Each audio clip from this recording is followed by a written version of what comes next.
Hello everyone, welcome to UPTGT chemistry classes. Today's topic is IUPAC nomenclature. अगर हमें organic chemistry को सीखना है तो सबसे पहले हमें IUPAC आना चाहिए।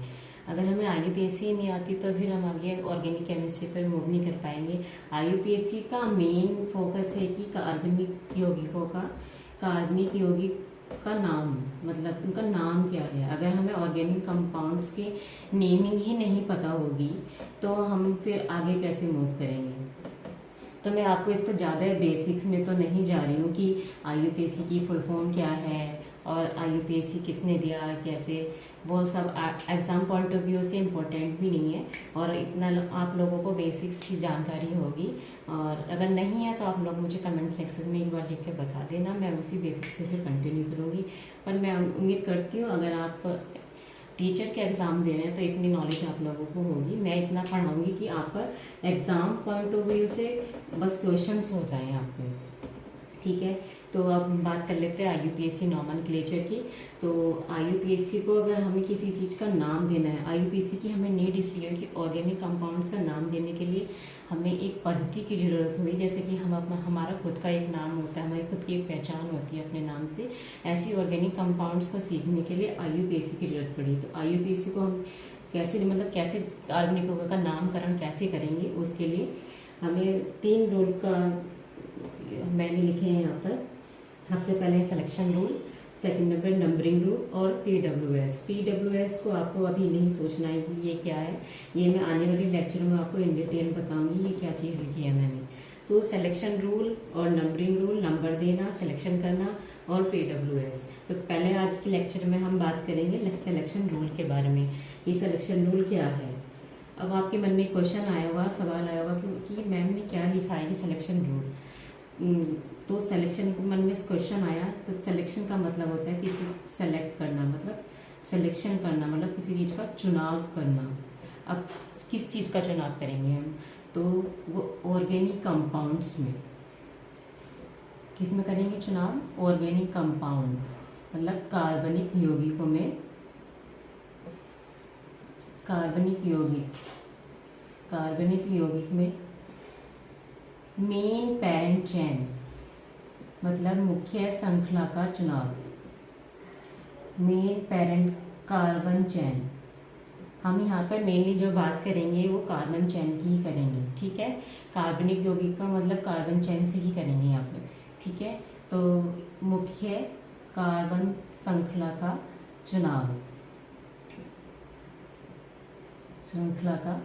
चुनाव, अब आपका मन में क्वेश्चन आया होगा कि हम ये कैसे करेंगे, इसका क्या तरीका है मैडम। तो इसका तरीका ये है, वो मैं आपको बताने जा रही हूँ। जो मैं अभी फिलहाल बता रही हूँ पहले उस पर ध्यान देंगे आप लोग कि मेन फंक्शनल ग्रुप, कि हमें मुख्य श्रृंखला का चुनाव कैसे करना है। पहले हमें मेन फंक्शनल ग्रुप को देखना है, ठीक है। फिर हमें देखना है multiple bonds,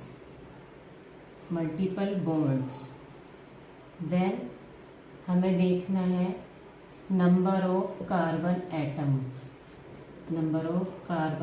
atom, then side chain भी बोल सकते हैं आप लोग और सब्स्टिट्यूएंट्स भी बोल सकते हैं। और मैं इनको हिंदी भी बता देती हूँ कि मुख्य क्रियात्मक समूह, मल्टीपल बॉन्ड से मतलब यहाँ होगा बहुबंध, मतलब डबल बॉन्ड या triple bond, triple bond, number of carbon atom और साइड चेन का मतलब प्रतिस्थापी। अब आप लोग ये सोच रहे होंगे कि मैम ये हमें पता ही नहीं क्रियात्मक समूह क्या होता है, तो हम कैसे चुनाव करेंगे। तो क्रियात्मक समूह एक ग्रुप ऑफ एटम, जैसे कि आप लोगों ने पढ़ा होगा COOH, CHO, और मैं इसकी एक पूरी टेबल आपको टेलीग्राम ग्रुप में प्रोवाइड कर दूंगी कि क्रियात्मक समूह की कौन से क्रियात्मक समूह होते हैं, ठीक है। अब मैं इतने सारे लिखने होगी तो बहुत लंबा लेक्चर हो जाएगा, तो इसलिए आप लोग देख लेना कि कौन से क्रियात्मक समूह होते हैं। और जैसे जैसे हम प्रैक्टिस करेंगे आप लोगों को खुद याद होते चले जाएंगे कि कौन से क्रियात्मक समूह होते हैं। Double bond, triple bond, then number of carbon atom, then side chain से मतलब है जैसे कि मान लो ये कार्बन चेन है, अब इस पे यहाँ कोई सब्स्टिट्यूएंट्स लगे हैं, इसके अलावा जो भी लगा हुआ है अलग से, तो उसको क्या बोलते हैं, प्रतिस्थापी, मतलब साइड चेन में सब्स्टिट्यूएंट्स। ठीक है, अब हम बात करेंगे क्वेश्चंस की, कि जितनी ज़्यादा क्वेश्चन प्रैक्टिस करेंगे उतनी जल्दी हम IUPAC आ जाएगी। ठीक है, और इसका प्रैक्टिस करने के क्वेश्चंस मैं आपको टेलीग्राम ग्रुप में डेली के डेली प्रोवाइड करूँगी। तो हम एक एग्जांपल से समझ लेते हैं कि मैम अभी तो हमें कुछ समझ आया नहीं है ठीक से, तो मैं एक एग्जांपल लेती हूँ। लेट्स से एक एग्जांपल है, मैंने एक एग्जांपल लिया। अब हम बात करेंगे इसके अकॉर्डिंग हम सारी बात करेंगे। ठीक है, ये मैंने इसलिए लिखा है, इसके अकॉर्डिंग हम सारी बात करेंगे। हम बात कर लेते हैं कि इसमें मेन फंक्शनल ग्रुप मतलब क्रियात्मक समूह, तो इसमें हमें दिखाई दे रहा है ये क्रियात्मक समूह है। देन मल्टीपल बॉन्ड्स, कोई मल्टीपल बॉन्ड्स नहीं है। अब नंबर ऑफ कार्बन एटम, कि ज़्यादा से ज़्यादा कार्बन एटम कहाँ है। हम यहाँ बात करेंगे ज़्यादा से ज़्यादा कवर करना है इनको। ठीक है, सबसे पहले अगर हम ज़्यादा से ज़्यादा क्रियात्मक समूह आ रहे हैं तो उधर की साइड मूव करेंगे, ज़्यादा से ज़्यादा मल्टीपल बॉन्ड्स आ रहे हैं तो उधर की तरफ मूव करेंगे। आपको एग्जाम्पल से समझ आ जाएगा। हम बात कर लेते हैं मुख्य क्रियात्मक समूह, तो इसमें हमें क्रियात्मक समूह दिखाई दे रहा है। ठीक है, तो हमें पता चल गया कि हमें जो कार्बन श्रृंखला का जो चुनाव करना है वो इधर से ही करना है। ठीक है, अब हमने देखा इसमें मल्टीपल बॉन्ड्स नहीं है तो हम इधर से चलेंगे, 1 2 3 4 5, तो हमने देखा यहाँ से 5 और इसके बाद हम मूव करेंगे नंबर ऑफ कार्बन आइटम से, तो 5 कार्बन आइटम आ रहे हैं। ऐसे इधर मूव करेंगे 1 2 3 4 5, इधर से भी 5 आ रहे हैं, 1 2 3 4 5। हमने हर जगह से काउंट किया कि 5 आ रहा है, तो हम कोई सी भी चैन ले सकते हैं क्योंकि नंबर ऑफ एटम हर जगह क्या है, बराबर है। ठीक है, तो आपने मैम यही क्यों कार्बन चैन ली, नहीं आप लोग ये भी ले सकते हैं। ठीक है, आप लोग ये भी ले सकते हैं, ये भी ले सकते हैं, मतलब क्योंकि इक्वल है। अब हम दूसरे एग्जांपल पे मूव करते हैं।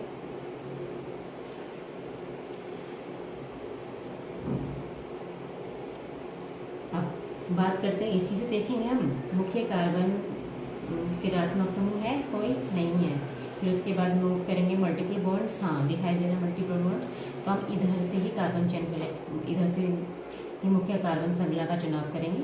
अब बात करेंगे नंबर ऑफ कार्बन आइटम। अब जहाँ नंबर ऑफ कार्बन आइटम लगाएंगे तो 1 2 3 4, यहाँ से आ रहे हैं 4, 1 2 3 4 5, यहाँ से कितने हैं 5, तो सबसे ज़्यादा कहाँ है यहाँ, तो यहाँ से स्टार्ट करना है, यहाँ से स्टार्ट करके अब ये वाली कार्बन चैन हम नहीं लेंगे। ये वाली कार्बन चैन हम क्यों नहीं लेंगे कि इसमें कितने 4 कार्बन आइटम्स हैं, हमें ज़्यादा से ज़्यादा लेना है, तो 5 कार्बन का आइटम इधर है, तो इसे मुख्य कार्बन, ये होगी हमारी पेरेंट चैन। ठीक है, लेट्स एक एग्जांपल और मैं आपको दिखा देती हूँ।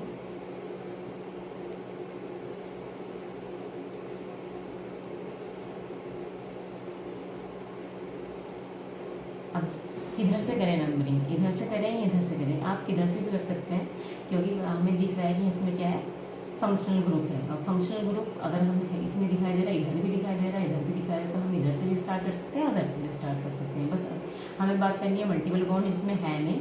फिर बात करेंगे नंबर ऑफ कार्बन आइटम, तो कार्बन आइटम हमें काउंट करने 1 2 3 4 5, इधर नहीं जाएंगे हम। इधर क्यों नहीं जाएंगे, क्योंकि हमें पहले क्या दिखाई दे रहा है, पेरेंट चैन में क्या देखना है, फंक्शनल ग्रुप देखना है सबसे पहले। तो फंक्शनल ग्रुप देखने के लिए हमें क्या बोला मैंने कि ज़्यादा से ज़्यादा क्रियात्मक समूह होना चाहिए। पहले हम क्रियात्मक समूह की तरफ जाएंगे, तो क्रियात्मक समूह हमें एक और दिखाई दे रहा है, तो हम 1 2 3 4 5 ये वाली कार्बन चैन करनी पड़ेगी। तो ये है हमारी मेन पेरेंट चैन। ऐसे ही बहुत सारे एग्जाम्पल्स की आप जितनी प्रैक्टिस करोगे आपको उतना और अच्छे से आता रहेगा। इसके बहुत सारे क्वेश्चन आपको पेरेंट चैन का चुनाव करने वाले मैं टेलीग्राम ग्रुप में पोस्ट कर दूंगी, आप लोग वहीं से इसकी प्रैक्टिस कर लेना और अच्छे से। अब हम बात करते हैं दूसरे रूल्स की, नंबरिंग रूल। ये नंबरिंग रूल क्या है, तो नंबरिंग रूल का मतलब है किसी चीज़ को नंबर देना। ठीक है, अब हमने मुख्य कार्बन श्रृंखला का चुनाव कर लिया। अब इसमें क्या बात करेंगे, हम इसकी नंबरिंग की बात करेंगे कि इसमें नंबरिंग कैसे करेंगे। ठीक है, हम इसकी नंबरिंग की बात करेंगे। पहला रूल हमें अच्छे से आ गया। अब नंबरिंग किसकी करेंगे, अब मन में आएगा कि मैं नंबरिंग किसकी करनी है हमें, तो नंबरिंग करनी है हमें जो हमने अभी चुनाव करना सीखा है मुख्य कार्बन चैन का, कार्बन एटम्स की। इसमें कार्बन एटम्स की नंबरिंग करेंगे। ठीक है। और अब जो मैंने यहाँ पे पहले पॉइंट्स लिख रखा था कि main functional group, then multiple bonds,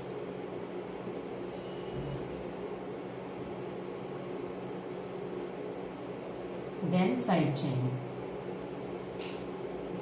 अब इसमें नंबरिंग किस हिसाब से करेंगे, इस हिसाब से करेंगे। ठीक है। और अब मैम आपने इसमें बताया था कि ज़्यादा से ज़्यादा होना चाहिए। अब यहाँ यह ध्यान रखना है कि कम से कम नंबर मिलना चाहिए, कम से कम नंबर मिलना चाहिए।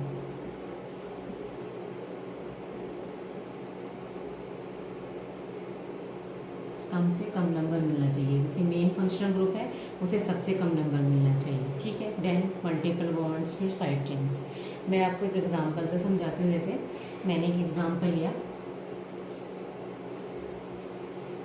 बस आपको इस ऑर्डर को ध्यान रखना है। जो मैंने पहले सिलेक्शन रूल का ध्यान बताया, पहले उसको ध्यान रखना है, देन नंबरिंग पे आप मूव करेंगे। तो आपको इस ऑर्डर का ध्यान रखना है और ये चीज़ बहुत ध्यान रखनी है, कम से कम नंबर मिलना चाहिए। तो मैंने एग्जांपल लिया जैसे COOH। अब आपको मुख्य कार्बन श्रृंखला का चुनाव करना आ गया है। तो अब हम बात करेंगे कि मैंने पहले बताया था कि मेन फंक्शनल ग्रुप होना चाहिए कार्बन चेन में। तो 1 2 3 4 5, तो मैंने ऐसे करके ये मुख्य कार्बन श्रृंखला का चुनाव कर लिया है। ठीक है। अब हम बात करेंगे इसकी नंबरिंग देने की। तो नंबरिंग हम कहाँ से करेंगे, हमें नहीं पता मैम। नंबरिंग हम यहाँ से करेंगे, यहाँ से करेंगे, यहाँ से करेंगे। हम नंबरिंग इस ऑर्डर के अकॉर्डिंग करेंगे। Main functional group, main functional group से स्टार्ट करेंगे। तो इसे करेंगे 1, मतलब इसे सबसे कम नंबर देना। जैसे देंगे हम 1 2 3 4 5। ठीक है। अब हम दूसरे एग्जाम्पल की बात कर लेते हैं। मैम इसमें तो ना तो हमें कोई फंक्शनल ग्रुप दिखाई दे रहा है, ना कोई मल्टीपल बॉन्ड दिखाई दे रहा है। तो हम नंबरिंग कहाँ से करेंगे, तो हम देखेंगे नंबर ऑफ कार्बन एटम। कितने कार्बन एटम ज़्यादा से ज़्यादा होने चाहिए, 1 2 3 4 5। तो इसमें है 5 कार्बन एटम। तो नंबरिंग हम कहीं से भी कर सकते हैं। इसमें ऐसा कोई रूल ही नहीं है कि कहाँ से करनी है, क्योंकि हम इधर से भी करेंगे तो भी 1 2 3 4 5 5 ही कार्बन एटम है, इधर से भी करेंगे तो भी 5 एटम है। बस कम से कम नंबर देना, क्योंकि उसमें फंक्शनल ग्रुप है ही नहीं। अब हम बात कर लेते हैं एक और एग्जांपल की।